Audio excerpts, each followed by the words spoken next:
আবু জেহেল এইবার সিদ্ধান্ত নিল। আবু জেহেল নিয়ে বলতেছে এটা সহ্য করা যায় না, এটা মেনে নেওয়া যায় না। আব্দুল্লাহর বেটা মুহাম্মদ শুরু করে দিয়েছে কোরআনের কথা বলা শুরু করেছে। লাত মানা উজ্জা হাবল পিয়ং নাসং এদের বিরুদ্ধে শুরু করে দিয়েছে। এসব আব্দুল্লাহর বেটা মুহাম্মদকে চিরতরে বিদায় করে দেবে। যে আব্দুল্লাহর বেটা মুহাম্মদকে চিরতরে বিদায় করে দেবেন তাকে পুরস্কৃত করা হবে। জোরে বলেন নাউজুবিল্লাহ। আমার ভাইরা বাবাজিরা গভীর মনোযোগ।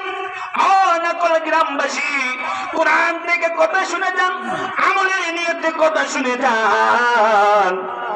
যদি কোরআনের পক্ষে থাকেন, কোরআন দিয়ে যদি জীবন গঠন করে থাকেন, তাহলে কোরআন যখন আপনি পড়বেন কোরআনের পক্ষে দেখবেন যিনি খুশি হবেন তিনি কে? আর জোরে বলেন তিনি কে? আমার ভাইরা বাবাজিরা বিশ্ব নবীকে মারার জন্য আবু জাহল সিদ্ধান্ত নিয়ে নিল।